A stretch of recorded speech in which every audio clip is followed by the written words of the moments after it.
The British royals have posed for a new formal photograph. Of course, your eye is drawn to the Duchess of Cambridge, Kate Middleton. You notice there, she's the only splash of color in this picture. But take a close look at her tiara. Queen Camilla has never truly been at peace with the rest of the royal family. Camilla was in a very, very unpleasant situation. She was vilified. Even after rising to the throne alongside King Charles.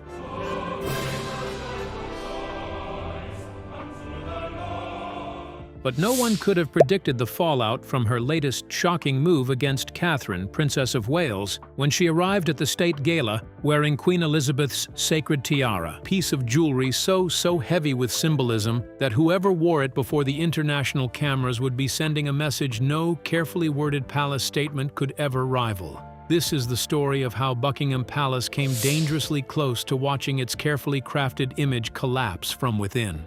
It is the story of how one woman's composure under unimaginable pressure may have spared the monarchy its most humiliating public crisis in living memory. According to reports, Queen Camilla allegedly took the late Queen Elizabeth's tiara from Buckingham Palace and replaced it with a replica, ensuring that Catherine, Princess of Wales, would be publicly humiliated before the world.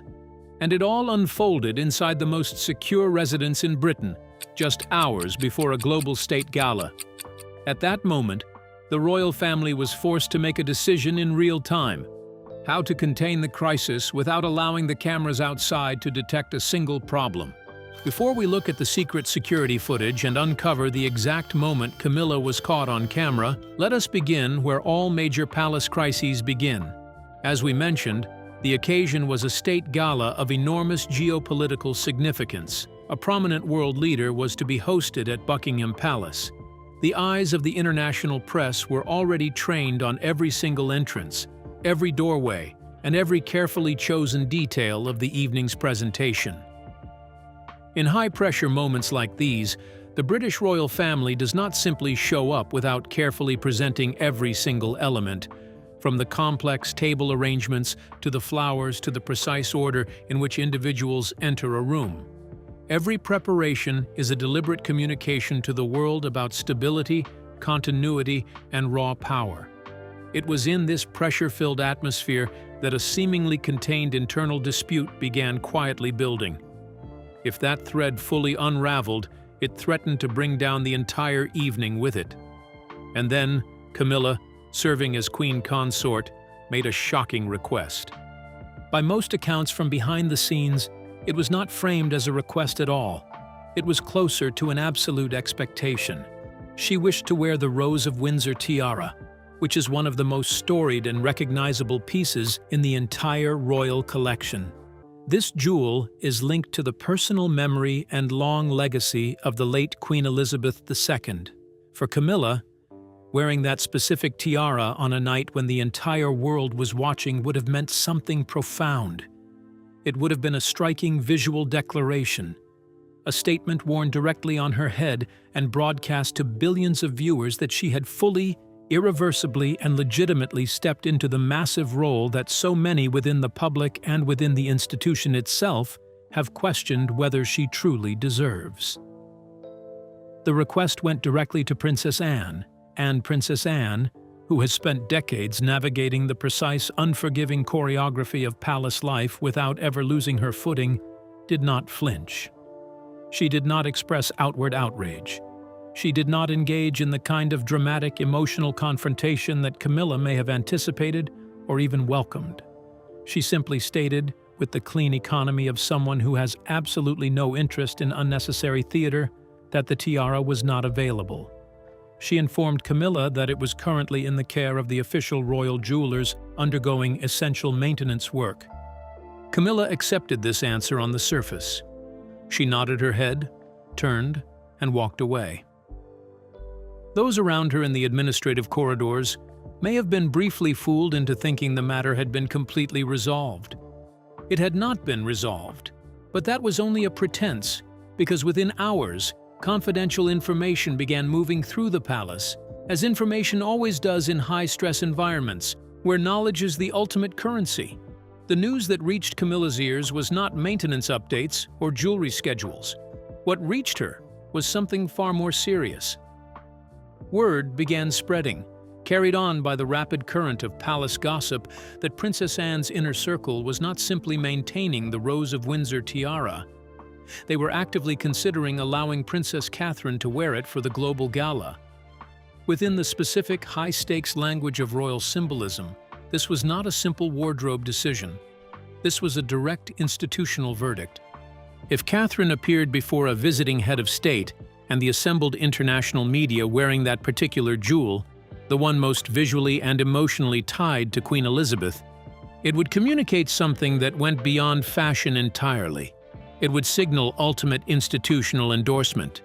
It would say, without a single spoken word, that the palace's inner circle viewed Catherine as the true continuity of the monarchy, the keeper of a legacy. The woman who, in the eyes of those who matter most within these ancient walls, embodied what the late Queen had spent 70 years building and what the monarchy desperately needed to project to the modern world. For Camilla, who has spent long, painful years fighting to prove that her place in this family is legitimate and not merely tolerated, that image would have been utterly devastating. Publicly, permanently, and photographically devastating. The change that came over Camilla in the hours that followed was not loud. It never is with people who carry real institutional power. She did not make fiery speeches. She did not make a scene in public, but those paying close analytical attention noticed something cold shift right behind her eyes. What she did next changed the course of the night completely. Meanwhile, Catherine was handling the high-stress day in the exact way she has learned through years of extraordinary and often brutal experience. She had heard of the tense Tiara situation. She understood its deep strategic implications better than almost anyone else in the building. But she had also been in this family long enough to know that the most dangerous thing she could do on a day this charged was to appear to care too much about any single element of it. In the theater of palace warfare, personal desire is seen as a massive vulnerability. The absolute moment you show that something matters to you, you have handed your opponent exactly the weapon they need to hurt you with. So Princess Catherine moved through her extensive preparations with deliberate calm. She spoke to her styling staff with clarity. She did not ask unnecessary questions. She did not send frantic signals in any direction. But even as she maintained that public composure, her mind was processing the data. And what she was processing did not feel like an exciting opportunity. It felt like a distinct, immediate danger.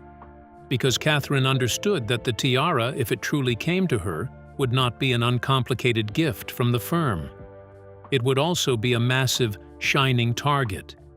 In an environment already crackling with toxic internal tension, appearing in that specific jewel would require her to be absolutely flawless in every other dimension of the long evening. One misplaced facial expression, one single moment of visible stress, or one photograph that could be interpreted in the wrong direction, and the historic tiara on her head would transform from a symbol of institutional trust into weaponized evidence of her personally overreaching. What absolutely nobody anticipated, not the elite royal security team, not the veteran palace staff, not Princess Anne, and certainly not Catherine herself, was that hidden events were already in motion that would make every other concern in the palace feel entirely secondary. The Rose of Windsor tiara suddenly disappeared. One moment, it was being transported along a highly secure, familiar internal route within the palace walls. The next, the heavy sealed box arrived at its final destination and was found to contain absolutely nothing. There were no signs of forced entry on the lock. There were no signs of a physical struggle. No high-tech alarms had been triggered. No unauthorized personnel had been detected by the hallway monitors. And there was no visible breach in any of the strict security procedures that were supposed to make such a criminal act categorically impossible. The first immediate reaction among the select staff who discovered the empty box was not loud panic. It was something infinitely colder and more paralyzing than panic. It was the silent, terrifying recognition that this was not an administrative accident. Royal accidents have messy edges, confused timelines, and multiple possible explanations. This specific disappearance had none of those things. This was perfectly clean. And in security terms, clean is the most frightening outcome of all. It meant someone knew exactly what they were doing. They had the highest level of access, the internal knowledge, and the ultimate patience to do it without leaving a single fingerprint behind. The palace went into an immediate, total lockdown. Exits were secured without any visible disturbance. Digital access logs were immediately pulled and heavily searched. High-definition surveillance footage was retrieved from the central grid and placed under urgent frame-by-frame review. Staff movements in that specific relevant window of time were reconstructed minute by agonizing minute. Yet no one could find the missing jewelry. Catherine received the shocking news while deep into her final hair and makeup preparations. The message was delivered quietly by a senior aide, and the messenger departed the dressing room immediately. She went completely still for a moment, not frozen in fear, but still in the highly controlled way someone does when they are rapidly running through emergency scenarios in their heads. And the scenario unfolding behind her eyes was not a pleasant one. She understood her vulnerable position with painful clarity. If the historic jewelry did not reappear in time, the evening would require an immediate, last-minute substitution. And if that substitution attracted any media attention, or if any question was raised about its authenticity or origin, Catherine would be exposed to a toxic media narrative that required absolutely no evidence to take permanent hold. In the brutal court of public opinion, and more specifically in the tabloid ecosystem that orbited the royal family like a permanent cloud of hungry, predatory satellites, a prominent woman does not need to have done something wrong to be completely destroyed by the mere suggestion that she might have. She only needs to be standing in the wrong place, on the wrong night, wearing the wrong thing. The trap, if it was indeed an intentional trap, was exquisitely and ruthlessly constructed. But something even more shocking was about to happen. As everyone tried to find the missing crown, palace security moved through the surveillance footage with the focused intensity of people who understood exactly what was at stake. Not just for the missing historical jewelry, but for the safety of the entire British institution. And what they found on the monitors did not give them any comfort. The digital footage was largely clean and unbroken. There were no unexpected figures lurking in the shadows, and no signs of struggle either. But there was one single gap, a brief, almost unnoticed gap. A small window in the camera coverage where a single camera angle had been effectively bypassed, creating a blind spot just wide enough for a small velvet box to pass through without being recorded on the hard drive. The security found this hard to understand. It was the kind of gap that simply does not happen by accident or technical glitch. It requires highly specific expert knowledge of the system's internal architecture. It requires a deliberate decision to exploit that vulnerability. It meant only one thing: someone inside the palace, someone with detailed, daily familiarity of how the security infrastructure operated, had engineered a moment of absolute blindness inside what was supposed to be the most protected environment in Great Britain. The moment Princess Anne entered the secure room where the investigation was being coordinated, the internal atmosphere became several degrees more serious. Princess Anne was not known for giving hollow reassurance. She sat down and asked a single important question: who had physical access to that box during that specific interval of time? Every single name on the access list was circled in red. Every person associated with those names was immediately cross-referenced with the security logs. The net began to tighten rapidly.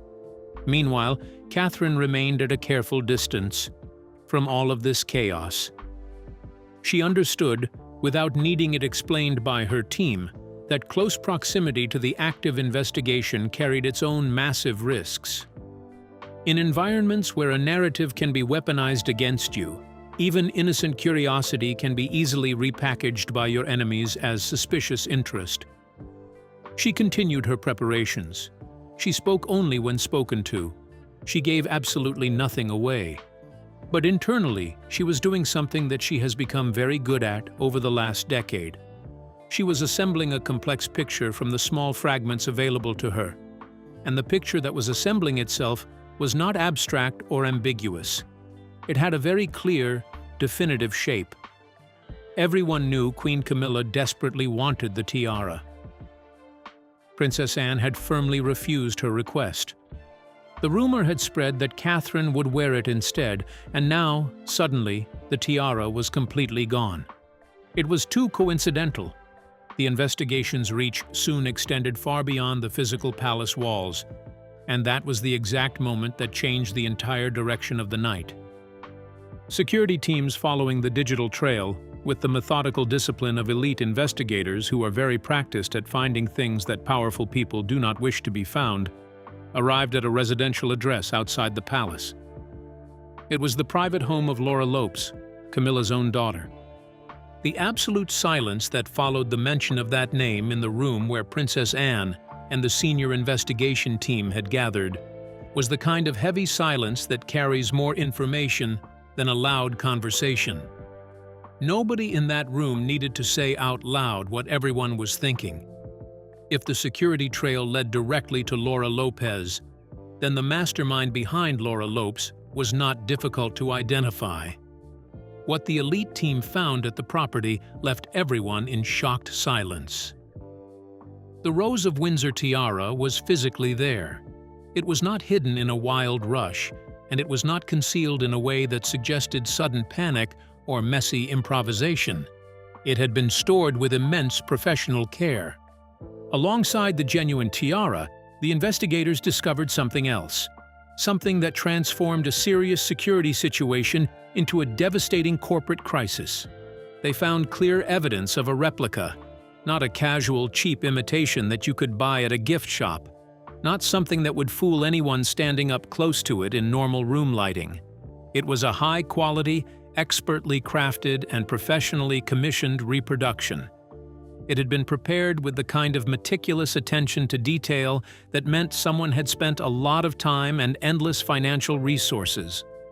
Someone had studied precisely how the grand ballroom gala lighting would interact with the polished surfaces of the original piece, and commissioned a master copy explicitly designed to pass, at least under the specific, flashing conditions of that evening, as the absolute real thing. The full plan, when the investigators finally laid out what they had found on the table, was almost breathtaking in its corporate ambition and its sheer cruelty. The original tiara would have been quietly swapped out for the high-quality replica before it ever reached Catherine's dressing room. Catherine would have walked out into the grand ballroom and worn the fake tiara without knowing it. The international cameras would have captured it from every angle, broadcasting the images to billions. And then, at some carefully chosen, strategic moment, perhaps later that evening, or perhaps days or weeks later, when the maximum amount of damage could be inflicted, the explosive truth would have been leaked to the press. The headline would have destroyed her.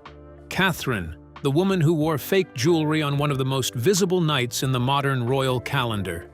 The grand double doors of the Buckingham Palace ballroom parted with a heavy silence that signaled the absolute start of the state performance. Outside, the autumn wind battered the iron gates where hundreds of photographers stood shoulder to shoulder, their long lenses trained on the glass entryways. Inside, under the blinding warmth of a dozen crystal chandeliers, the room was a sea of glittering medals, silk sashes, and diplomatic uniforms. The air smelled of beeswax, expensive perfume, and influence. Queen Camilla entered first, walking half a step behind King Charles. Her head was held high and proud. She wore a heavy diamond necklace and a tiara from her allowed collection, but to those who knew her well, the performance was completely hollow. Her body language betrayed the absolute chaos churning beneath her skin. She kept her eyes fixed straight ahead, refusing to look at the rows of foreign dignitaries who bowed and curtsied as she passed. She was looking for one person. She was waiting for the door to open a second time. Then, it happened. The master of ceremonies stepped forward, his staff striking the parquet floor with a dull thud that silenced the room as Princess Catherine walked into the ballroom. In that exact fraction of a second, the hidden cameras positioned around the room captured a moment of pure, unvarnished human truth. Camilla turned her head. It was a subconscious, reactive movement, a sudden break in her rigid royal posture that her conscious mind could not stop in time. The camera lens caught her face in sharp, high-definition focus. Her lips parted slightly, flattening into a thin, bloodless line. The color drained from her cheeks, leaving her face a stark, pale mask under the white light of the chandeliers. Her eyes did not just look at Catherine. They locked onto the crown of Catherine's head with a mixture of profound shock, bitter resentment, and undeniable fear as she saw that the Rose of Windsor tiara was there. It rested in Catherine's dark hair like an extension of her own identity. The diamonds caught the light, throwing tiny, brilliant fractures of fire across the white walls of the ballroom. It was flawless and completely real. The master copy that had been commissioned with such care, the security blind spot that had been engineered with such precision, and the secret transport route through the mountain address had all amounted to nothing. The trap had not just failed, it had evaporated, leaving the architect exposed to the one thing she could not endure, the quiet, crushing realization that she had not succeeded. Catherine did not look back at Queen Camilla. She did not need to. She moved into the room with her usual unhurried grace and king smile. Her expression was a masterclass in royal composure, soft, welcoming, and completely unbothered by the toxic current running through the air. She smiled at a group of ambassadors, her voice steady and warm as she engaged in the mandatory small talk of state diplomacy. She carried herself with the settled authority of someone who had already won the war before she ever crossed the threshold of the room. Prince William remained glued to her side, supporting her. He stood broad-shouldered and alert, his eyes scanning the room with the cold, protective intensity of a modern commander.